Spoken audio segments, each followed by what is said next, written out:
Students, कैसे हैं आप सब? आई होप सब अच्छे होंगे। उम्मीद करती हूँ जैसे आपने मुझे बताया था कि मैम एमसीक्यू के बेस पे भी आप एक वीडियो लेके आए हैं जो कि आपने अभी तक चैप्टर करवाए हैं। सो आज ये जो वीडियो है ना उसी के ऊपर है। हम अप्रोक्स 35 जो आपके जो एमसीक्यू हैं उनको डिस्कस करेंगे। और हाँ, ये आपके लिए चैलेंज है और मैं कहूँगी कहीं ना कहीं ये प्रैक्टिस भी है कि जितने भी 35 क्वेश्चन है ना उनको आप खुद आंसर करेंगे। उनकी मार्कशीट जो क्या है आपको खुद बनानी है ऐसे करके, ठीक है। 1 2 3 क्वेश्चन आपको कॉपी पे डालने हैं। अभी डालो, जल्दी से वीडियो को पॉज करो, अभी से ये जो क्वेश्चन है इनके नंबरिंग ऐसे डालो और जैसे जैसे क्वेश्चन आगे बढ़ते जाए वीडियो को पॉज करो। मेरे आंसर बताने से पहले आप उसका आंसर देंगे। अगर वो वही है तो आप उसको टिक करो, अगर गलत है तो आप उसको क्रॉस डाल दो। देन फाइनली आपको बताने हैं कि टोटल क्वेश्चन में से आपके कितने क्वेश्चन ठीक है, वो आपको आंसर जो है कमेंट बॉक्स के अंदर देना है, ठीक है। क्योंकि देखो ये जो फर्स्ट से लेकर 5th जो लेसन हमने किए हैं, राइट, उनके अंदर हमने सभी चीजें डिस्कस की है कि टैक्स स्ट्रक्चर के बारे में था। फर्स्ट चैप्टर जो हमारा टाइप ऑफ टैक्स था, डायरेक्ट टैक्स था, डिफरेंट जो फीस थी, ड्यूटीज थी, पेनल्टी थी, वे वाले क्वेश्चन थे। सेकंड क्वेश्चन में हमारा कंप्लीट जीएसटी के बारे में था, उसकी फीचर्स, उसके जो आपके ड्रॉबैक्स थे, प्रोसेस थी, कैसे जीएसटी को इम्प्लीमेंट किया गया, इनके बारे में क्वेश्चन चैप्टर था। ये चैप्टर नंबर 3 जो आपका था एडमिनिस्ट्रेशन के ऊपर था, मीन्स की जो जीएसटी के अंदर जो डिपार्टमेंट है, जो काम करने वाले पर्सन है ना, उनके बारे में बात की गई थी। उनको कैसे उन पर्सन्स को, उन ऑफिसर्स को अपॉइंट किया जाएगा। चैप्टर नंबर 4 के अंदर हमने डिस्कस किया था कि टैक्सेबल इवेंट क्या होता है ना। टैक्सेबल इवेंट पढ़ा था ना हमने, राइट। टैक्सेबल इवेंट पढ़ा था और स्कोप ऑफ द सप्लाई पढ़ा था, section 7 subsection 1 2 3 and composite and the mix supply के ऊपर भी हमने कंप्लीट डिस्कस की थी। देन उसके बाद हमने लिवाई एंड कलेक्शन वाला चैप्टर किया था। इन पांचों चैप्टर के बेस पे ना ये सभी के सभी एमसीक्यू। तो स्टार्ट करें, चलो। सबसे पहला क्वेश्चन, आंसर आपको वीडियो को पॉज करने के बाद देना है, ठीक है, मतलब सोचना है, देन उसके बाद सॉल्यूशन देखना है।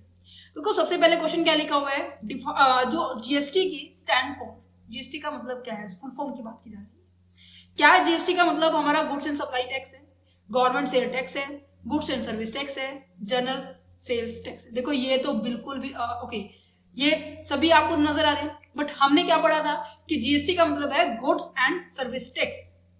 This is a right answer, okay. Next question आ जाता है, आपके स्क्रीन पे आपको नजर आ रहा होगा। इन India GST become effective from, India के अंदर जीएसटी को कब, मतलब एक्चुअल में इंप्लीमेंट किया था, कब ये वर्क में आया था, कब आया था? जल्दी से आंसर दो। 1 अप्रैल क्या 2017 को आया था, 1 जनवरी 2017 को आया था, 1 जुलाई 2017 को आया था, या फिर 1 मार्च 2017 को आया था? सबने आंसर कर दिया, गुड। जिन्होंने आंसर किया है ऑप्शन नंबर सी का, वो बिल्कुल करेक्ट है। चलो जी, नेक्स्ट अगला क्वेश्चन आ जाता है। In India GST become effective from July 1 2017। India has been chosen the model of the dual GST. ये क्वेश्चन आपका चैप्टर नंबर 2 से पूछा गया। जल्दी से बताइए इसका आंसर फटाफट। क्या ये यूएसए ने आपको एक मॉडल ऑफ ड्यूअल जीएसटी कहा था, या फिर यूके ने, या फिर कैनेडियन ने, या फिर चाइना या जापान? उम्मीद करती हूँ सबने आंसर ठीक किया होगा। आपका जो ऑप्शन नंबर कहाँ गया भाई, ऑप्शन नंबर जो सी है कैनेडियन, इन्होंने आपका क्या किया गया था कि जो इंडिया को as a model of dual GST use किया गया था, ठीक है। नेक्स्ट पॉइंट आ जाता है क्वेश्चन नंबर 4। क्या कह रहे हैं कि GST is a dash based tax on consumption of goods and services. याद आ रहा है कि जो जीएसटी है किसके बेस पर हमारा टैक्स कलेक्ट करता है? On the consumption of goods and service. देखो हिंट दिया हुआ है क्वेश्चन में, on the consumption of goods and service. Consumption of the goods and services के बेस पे जो जीएसटी है कौन से प्रिंसिपल के ऊपर बेस है? ड्यूरेशन के ऊपर बेस है, डेस्टिनेशन के बेस है, डिविडेंड के बेस पे है, डेवलपमेंट के बेस पे है, फिर डेस्टिनी के बेस पे है। आई होप सबने आंसर ठीक दिया होगा। Option number 4 is the correct answer of the destination principle के बेस पे ये डिपेंड करता है, ठीक है। हमने एक तो ओरिजिन के बेस पे था प्रिंसिपल, बट जीएसटी क्या है, प्रिंसिपल ऑफ डेस्टिनेशन के ऊपर बेस है। जहां पर फाइनली उस गुड्स को कंज्यूम किया जाएगा वहां पे क्या की जाएगी, वो स्टेट क्या करेगा, जीएसटी की अमाउंट को कलेक्ट करेगा, ओके। 5th क्वेश्चन आ जाता है। Indian GST model has the dash rate structure. आपकी जो इंडिया के अंदर जीएसटी के कितने मॉडल है, कितने रेट स्ट्रक्चर है, ये भी आपके चैप्टर नंबर 1 में भी डिस्कस किया था, लास्ट के अंदर। चैप्टर नंबर हमने 2 के अंदर भी डिस्कस किया। तो जल्दी बताइए, 3 है, 4 है, 5 है, 6 है? जल्दी से बताइए 3 4 5 6। गुड, जिन्होंने आंसर दिया है 3, दैट्स गुड, क्योंकि आपने पढ़ा है सीजीएसटी, एसजीएसटी, एंड IGST, क्योंकि UT GST आपका यहीं से कंसिडर किए जाते हैं। ये भी मैं ये सब बातें ना हम डिस्कस कर चुके हैं। मैं आपको अभी फिलहाल MCQ क्वेश्चन करवा रहे हैं, ठीक है। इन डेप्थ में अगर आपको देख रहे हैं तो प्लीज इन वीडियोस के ऊपर विजिट कीजिए, इस चैनल के ऊपर विजिट कीजिए। कंसेप्ट स्टडी पॉइंट पे प्लेलिस्ट मिल जाएगी आपको, यहाँ पर आपको सभी तरह के जो चैप्टर्स है विद नोट्स आपको प्रोवाइड किए गए, ठीक है। क्वेश्चन नंबर 6 आ जाता है कि जो IGST है ना, उसमें I का मतलब क्या है? क्या उसका मतलब इंटरनेशनल है, क्या उसका मतलब इंटरनल है, या फिर उसका मतलब इंटीग्रेटेड है, या फिर इंट्रा है? जल्दी से बताइए। उम्मीद करती हूँ सबने आंसर ठीक किया होगा। इंटीग्रेटेड, यहाँ पर इसका ऑप्शन नंबर C हमारा करेक्ट होने वाला है, integrated goods and service tax. Okay, चलिए तो क्वेश्चन नंबर 7 में बढ़ते हैं। How many type of taxes will be in Indian GST? India के अंदर कितने तरह के जो क्या है टैक्सेस है? ये क्वेश्चंस क्या है अब रिपीट हुआ है। देखो क्वेश्चन कैसे मोल्ड हो रहा है, मैं आपको ये भी दिखा दूं। देखो GST मॉडल के ऊपर रेट स्ट्रक्चर के बारे में पूछा गया है, ठीक है। और आपके GST के अंदर कितने जो टाइप ऑफ टैक्सेस है, कितने टाइप्स में इसको डिवाइड किया गया था, this is a 3 point. Okay, चलिए जो ये क्वेश्चन भी बहुत ज्यादा इंपॉर्टेंट है। क्या कह रहा है कि first announcement to introduce the GST by the 2010 is made in the year. पहली जो अनाउंसमेंट हुई थी ना कि GST को 2010 में हम इंट्रोड्यूस करेंगे, ये कौन से ईयर में अनाउंसमेंट हुई थी? ये आपको ईयर बताना है। क्या 2000 था, क्या 2004 था, 2006, 2008, 2010? जल्दी से बताइए, एक्सप्लेन कीजिए जल्दी से। शाबाश, हमारा 2006 के अंदर ये अनाउंसमेंट की गई थी। वैसे सबसे पहले मैं इसके बारे में आपको थोड़ा सा इंफॉर्मेशन दे देती हूँ। 2000 के अंदर जो GST को अडोप्ट करने का जो आइडिया है ना, पहला जो सजेशन है अटल बिहारी वाजपेयी के गवर्नमेंट के अंदर, ये जो आइडिया को अडोप्ट करने के बारे में सजेशन किया गया था कि इसको हम GST को इम्प्लीमेंट करते हैं हमारे इंडिया के अंदर। बट फरवरी 2006 के अंदर जो फर्स्ट अनाउंसमेंट हुई थी GST की, कि GST को ना 1 अप्रैल 2010 को हम इंट्रोड्यूस करेंगे GST को। ये 2006 में अनाउंसमेंट हुई थी। कौन से उसमें? Was made by the union ministry during the 2006-2007 के बजट में ये अनाउंस किया गया था, ठीक है। बट एक्चुअल में इसकी इम्प्लीमेंट कब किए थे? अरुण जेटली के द्वारा इनको इंट्रोड्यूस किया गया था हमारे बजट के अंदर। नेक्स्ट में आ जाता है क्वेश्चन नंबर 9। क्या कह रहा है कि which of the following tax is not subsumed in GST? इनमें से कौन सा टैक्स है जो GST के अंदर सबज्यूम्ड नहीं हुआ, इसकी उसके अंदर जोड़ा नहीं है? हमने सेकंड चैप्टर के अंदर किया था ना कि ऐसे कौन कौन से टैक्सेस है जो CGST के अंदर इंक्लूड हुए, ऐसे कौन कौन से टैक्सेस है जो SGST के अंदर इंक्लूड हुए, है ना। तो उनके बारे में बात की जा रही है। तो 9th को आप बताइए जल्दी से, आंसर क्या रहने वाला है? क्या वैट है, वैल्यू एडेड टैक्स है, स्टैंप ड्यूटी है, एंट्री टैक्स है, एंटरटेनमेंट टैक्स है? कौन सा आने वाला है इनमें से?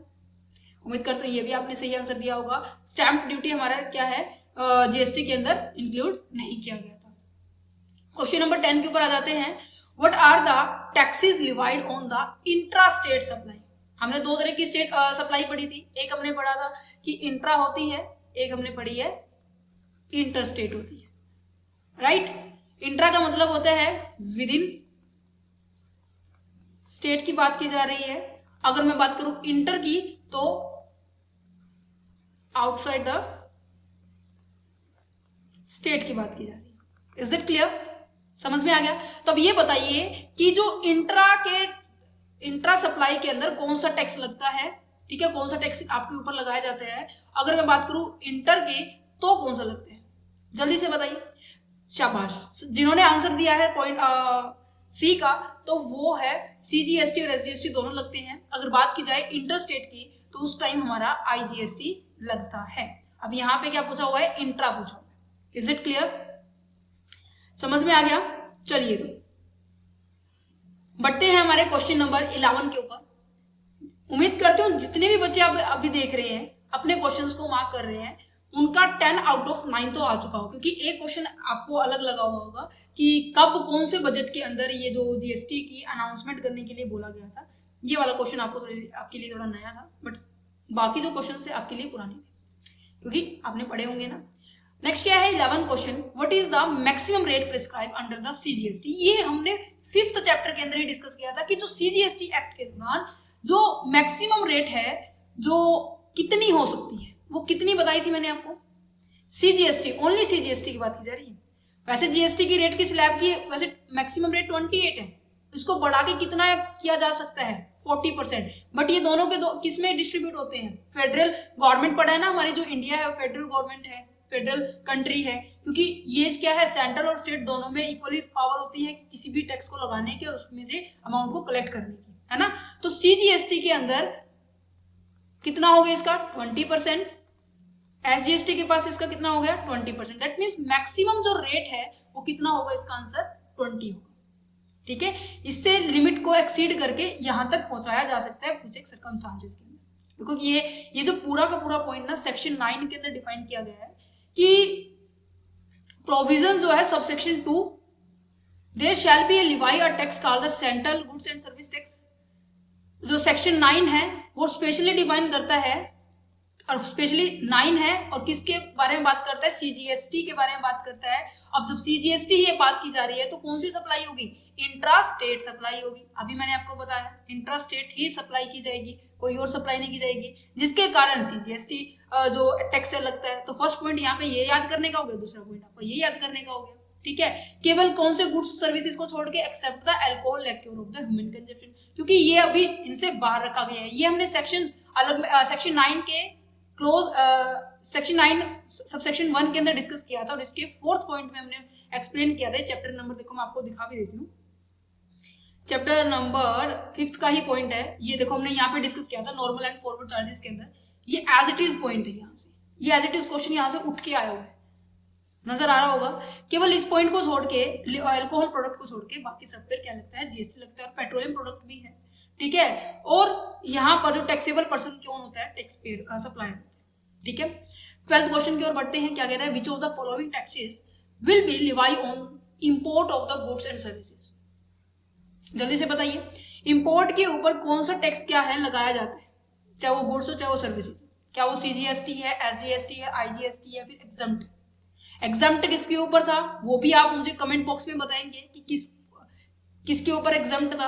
अब देखो ये एसजीएसटी, आईजीएसटी, एसजीएसटी और सीजीएसटी दोनों कंबाइन करके लगते, कब लगते हैं, इंट्रा में। तो ऑब्वियसली बात है ये क्या है हमारी आईजीएसटी, यहाँ पर इसका आंसर रहने वाला है। एग्जम्प्ट हमारा एक्सपोर्ट में होता है, मैं अभी बता देती हूँ, ठीक है। क्वेश्चन नंबर 13 के ऊपर पहुंचते हैं, कहते हैं कि maximum rate prescribe under the UTGST and SGST. देखो चाहे वो सीजीएसटी है, चाहे यूटीजीएसटी है, चाहे एसजीएसटी है, सबका क्या है मैक्सिमम रेट कितना हो सकता है, मैक्सिमम रेट आपका बचे 20% ही होगा, ठीक है। ये जो कंप्लीट अगर मैं आपको सजेशन करूंगी कि आप जरूर इस वीडियो को देखें, ठीक है, जहां पे मैंने ये वाला पॉइंट यहाँ पे आया हुआ है कि कौन सा रेट कहाँ से क्या कुछ डिफाइन होता है, यहाँ पे देखो लिखा हुआ है, but it can be increase up to there is a 40%, 20% CGST और 20% एसजीएसटी, ओके। चलिए तो आगे बढ़ते हैं, how will the goods and service be classify under the GST. कैसे गुड्स और सर्विसेज को जीएसटी के अकॉर्डिंग इसको क्लासिफाइड किया गया, दैट मीन्स इनका कोड क्या है, ये आपसे कोड पूछ रहे हैं, ठीक है। क्या पूछ रहे हैं, कोड पूछ रहे हैं। सर्विसेज का क्या कोड है और हमारी गुड्स का क्या कोड है, एसएससी एचएसएन कोड है या फिर एचएसएन कोड है दोनों का, या फिर एसएससी कोड है या फिर जीएसटी कोड है, या इनमें से एक भी नहीं। तो आंसर इसका रहने वाला है ये एसएससी हमारा किसके लिए है, हमारी सर्विसेज के लिए है, और गुड्स के लिए हमारा जो कोड है HSH है। अब क्वेश्चन यहाँ पे ये राइज हो जाता है कि इनकी फुल फॉर्म क्या है, जल्दी से बताइए।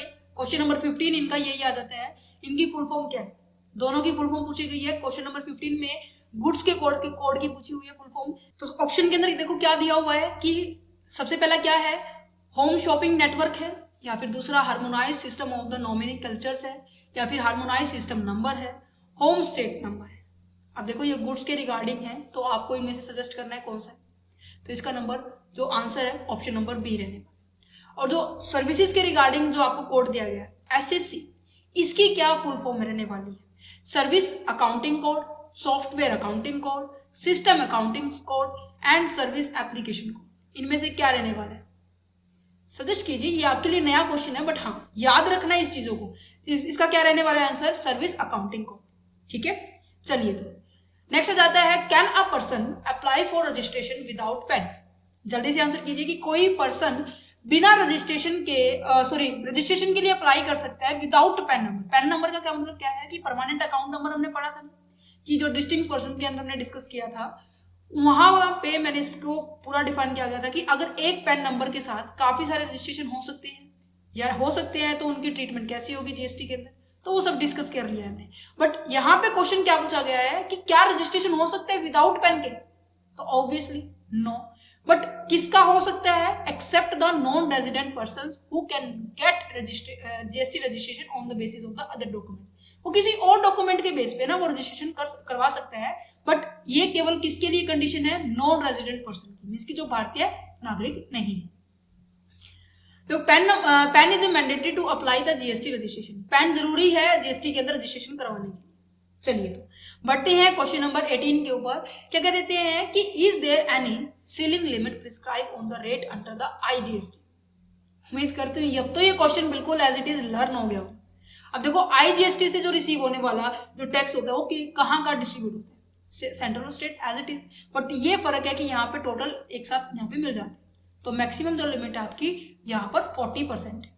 ठीक है, नेक्स्ट आ जाता है कि which of the following is an intra state supply. Intra state supply इनमें से कौन सी है, supplier of goods located in Nagpur and place of the supply of goods special economic zone located in the Mumbai. ठीक है, नागपुर से सामान कहाँ जा रहा है, मुंबई में जा रहा है। दूसरा ऑप्शन क्या कह रहा है कि supplier of the goods located in Kolkata and place of the supply क्या है, बेंगलुरु। ठीक है, सी ऑप्शन क्या कह रहा है, supplier of the goods located in the Goa and place of the supply of goods in Goa, या फिर ऑल ऑफ द। जल्दी से बताइए, उम्मीद करती हूँ सबको अगर इसका मतलब पता है ना, इंट्रा स्टेट क्या मतलब क्या होता है कि विद इन अ स्टेट की बात की जा रही है, तो ऑप्शन नंबर सी हमारा यहाँ पर करेक्ट होने वाला है। ओके, क्वेश्चन नंबर 20 पे पहुंचते हैं। क्या कह रहा है कि place of the supply in case of the installation of the LV limiter. अब ये देखो प्लेस ऑफ सप्लाई से है, इसको अब स्किप करते हैं क्योंकि अभी हमने प्लेस ऑफ सप्लाई का चैप्टर नहीं किया। ठीक है, वैसे मैं आपको इसका आंसर बता देती हूँ, ऑप्शन नंबर सी है।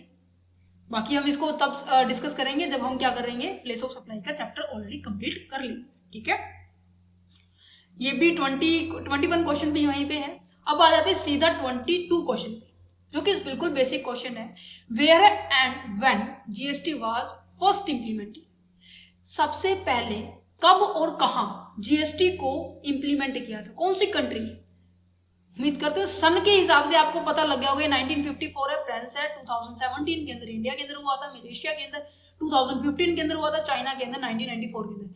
सन के हिसाब से देखें तब भी आप आंसर दे सकते हो। अगर आपको क्वेश्चन के अंदर जो ऐसे ये जो सन है नहीं दिया हुआ है, ईयर है नहीं दिया हुआ है, तो आपको याद रखना है फ्रांस आपकी पहली कंट्री थी जो जिन्होंने जीएसटी को सबसे पहले इंप्लीमेंट किया था। ओके, चलो फर्स्ट 23 क्वेश्चन देखते हैं। क्या कह रहा है कि which of the following definition is not related to the income tax. इनमें से कौन सी जो मीनिंग है जो इनकम टैक्स से रिलेटेड नहीं है, डेफिनेशन इनकम टैक्स से रिलेटेड नहीं। क्या डिस्काउंट है, क्या सिंपल टैक्स है, क्या मोड वेट है, क्या असेसमेंट है। कौन सा आपको अटपटा लग रहा है, ये mode wait.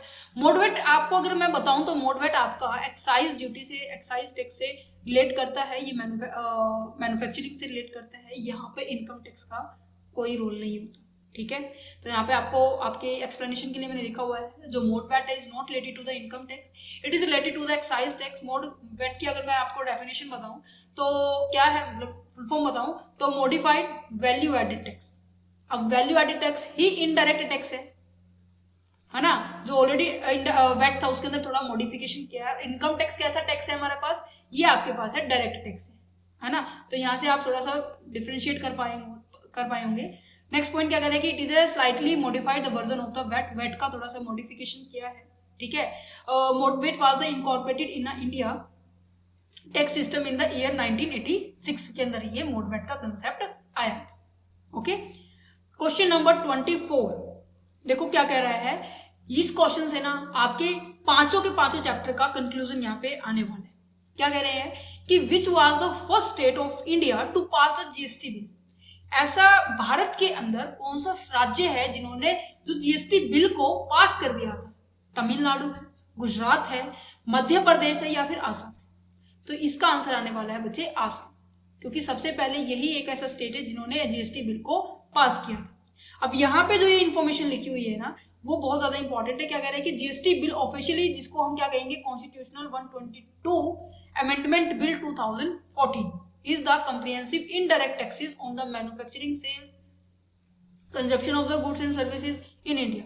Single pan India tax will be replace the excise duty. ये जो सिंगल पैन जो टैक्स आया है ना, जिसको हम जीएसटी कहते हैं, इसने काफी सारे टैक्सेस को रिप्लेस कर दिया, जैसे कि एक्साइज ड्यूटी होगी, काउंटर वैल्यू ड्यूटी होगी, सर्विस टैक्स हो गया, सेल टैक्स हो गया, ये कस्टम हो गया, और ये हमारी जो एक्साइज हो गया, इन सबको रिमूव करके क्या लाया गया, हमारा जीएसटी लाया गया। और असम इसकी पहली कंट्री है, पहला स्टेट है इंडिया का जिन्होंने जीएसटी बिल को पास किया था। ठीक है, अब आ जाता है क्वेश्चन नंबर 25। क्या कह रहे हैं कि which among the following tax is not impose on the goods and service. उम्मीद करती है सभी बच्चे आंसर अच्छा सही देंगे। क्या कह रखा है कि जो इनमें से कौन सा टैक्स नहीं इम्पोज होता गुड्स एंड सर्विसेज के ऊपर? क्या सेल टैक्स है, क्या गिफ्ट टैक्स है, क्या लग्जरी टैक्स है, क्या शाइन टैक्स है? ठीक है, इसका आंसर रहने वाला है गिफ्ट टैक्स। देखो क्या कहते हैं, जब गिफ्ट टैक्स जो सबसे पहले इंट्रोड्यूस किया गया था 1958 में किया गया था, a gift tax was Levi on all the donation. सभी डोनेशन पे लगता है, ठीक है, गुड्स एंड सर्विसेज पे नहीं लगता है, डोनेशंस पे लगता है। किसको छोड़ के? Except the following one. सबसे पहले चैरिटेबल इंस्टीट्यूशंस है, गवर्नमेंट कंपनीज है एंड प्राइवेट कंपनीज है। ठीक है, और dipped up to the 50 rupees, sorry यहाँ पे गिफ्ट आएगा, गिफ्ट की अगर अमाउंट अप टू 50 रुपीज है पर एनम और the exempt from the tax in India, उसको एग्जेम्प्ट किया गया है।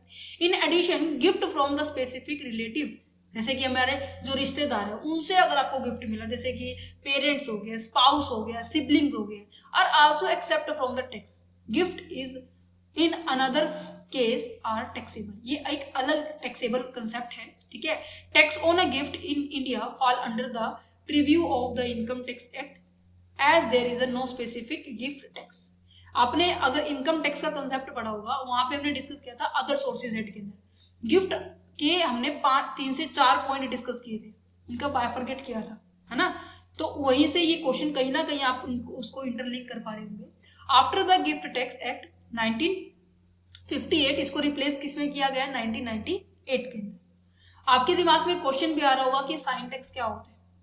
ये साइन टैक्स उन गुड्स के ऊपर लगाया जाता है जो कि सोशली हमारे नॉर्मल पब्लिक के लिए थोड़ा सा महंगा प्रोडक्ट होता है, और कहीं ना कहीं मैं कहूंगी ऐसे प्रोडक्ट के ऊपर लगता है जो कि थोड़े से हमारी बॉडी के लिए हार्मफुल होते हैं, है ना। तो कहते हैं कि sin tax is a tax levy on the goods and service that are be considered to be harmful और the costly to the society. Society के लिए हमारी महंगा पड़ता है और कहीं ना कहीं ये नुकसानदायक भी होता है। The goods and services commonly include, जैसे कि टबैको हो गया, ठीक है, अल्कोहल हो गया, शुगर हो गया, added in the drink and the gambling. इस तरह की जो आइटम्स होती है, इस तरह की जो गुड्स होती है, सर्विसेज होती है, उनके ऊपर ये साइन टैक्स लगाए जाते हैं। और इसके लगाने का जो मेन पर्पज है ना, 2 पर्पज है। पहली बात तो देखो, टैक्स से क्या हो रहा है, गवर्नमेंट की रेवेन्यू जनरेट हो रही है। दूसरा, जितना ज्यादा हाई टैक्स लगेगा ना, उतना क्या होगा, प्रोडक्ट के प्राइस क्या हो जाएंगे, बढ़ जाएंगे, जिसके कारण लोगों की जो कंजप्शन है वो कम हो जाएगी। रीजन ये भी है इसका, ठीक है। साइन टैक्स आर इम्पोजिंग किया जाता है to be reduce the consumption of the harmful goods and increasing government revenue भी आएगा, रिवेन्यू। ओके, चलिए तो 26 क्वेश्चन की ओर बढ़ते हैं। क्या कह रहे हैं कि which of the following is are correct about the GST. इनमें से कौन सी जो स्टेटमेंट है ठीक है। सबसे पहले स्टेटमेंट क्या कह रखा है, इट इज द जीएसटी जो क्या है, बेस्ड डेस्टिनेशन बेस्ड टैक्स। हमने सेकंड या थर्ड क्वेश्चन ही इसके ऊपर बेस किया था, ठीक है जी। Quorum of the GST council should be the 50%। क्या आपको कॉर्म का मतलब पता है? अगर नहीं पता तो प्लीज आप जो चैप्टर नंबर 2 है उसके अंदर हमने डिस्कस किया था कि मेंबर्स कितने होंगे, और मेंबर जो मीटिंग करते हैं उसका नाम कॉर्म है, और कॉर्म के अंदर कितने % मेंबर आने चाहिए, वो क्या 50% होने चाहिए, 50 से ज्यादा होने चाहिए। ये क्वेश्चन वहां से उठा हुआ है। तो क्या है कि क्या ये पहली स्टेटमेंट ठीक है केवल, दूसरी स्टेटमेंट ठीक है केवल, या दोनों स्टेटमेंट ठीक है, या दोनों गलत है? आई होप सबने आंसर कर दिया होगा कि दोनों स्टेटमेंट ठीक है। देखो क्या लिखा हुआ है, goods and service tax is a destination based tax है, राइट। सो नॉर्मल सी बात है, पहली जो स्टेटमेंट है वो तो बिल्कुल ठीक है। अब क्वेश्चन आ जाता है कि जो 3 टाइप ऑफ जीएसटी मैंने बताया है इंडिया के अंदर, वो कौन कौन से है? CGST, SGST and UTGST. CGST SGST Levi कब होता है? इंट्रा स्टेट सब ट्रांजेक्शन के ऊपर। CGST is a connected by the centre से कनेक्ट है, और एसजीएसटी किससे कनेक्ट है? स्टेट से। आईजीएसटी कब लगता है बच्चे? आईजीएसटी तब लगता है जब आप क्या करते हो? इंटर स्टेट गुड्स की सप्लाई करते हैं या फिर सर्विसेज की सप्लाई करते हैं। आर्टिकल 279 ए जीएसटी काउंसिल के रिगार्डिंग रिप्रेजेंट करता है कि जो प्रेसिडेंट को जरूरी है कि जो जीएसटी काउंसिल आपको बिठानी होगी, करवानी होगी with in 60 day after the 101 constitutional amendment act 2016। ये देखो हमने पढ़ा था कि 101 अमेंडमेंट हुआ था कॉन्स्टिट्यूशनल के अंदर कि जीएसटी को इंट्रोड्यूस किया था ना, अमेंडमेंट ऑफ काउंसिल, है ना, वो हमने डिस्कस किया था, अमेंडमेंट ऑफ द कॉन्स्टिट्यूशंस। वो 5 स्टेप पढ़े थे, याद है सभी को? ठीक है जी। नेक्स्ट आ जाता है कंपोजिशन की, उनके अंदर जो मेंबर्स की बात की जा रही है, तो जैसे कि चेयरमैन है, यूनियन फिनेंस मिनिस्टर्स होते हैं, मेंबर जो है आपके union ministry in the charge of the finance और रेवेन्यू होता है। ये सभी मैंने आपको याद करवाए थे, राइट। नेक्स्ट आ जाता है रिकमेंडेशंस के बेस पे। रिकमेंड ये आप ना खुद पढ़ना, ठीक है, क्योंकि इतना मुश्किल नहीं है ये पॉइंट, अब इनको खुद पढ़ना। बात आ जाती है कॉरम के ऊपर। कॉरम एक मीटिंग होती है बच्चे, और उसके अंदर ये जरूरी है कि 50% क्या होने चाहिए? मेंबर होने चाहिए, और उनमें से जो डिसीजन लिया जाएगा उस मीटिंग के अंदर, देखो डिसीजन के उस मीटिंग के अंदर ना सेंटर के भी पर्सन आते हैं और स्टेट के भी पर्सन आते हैं।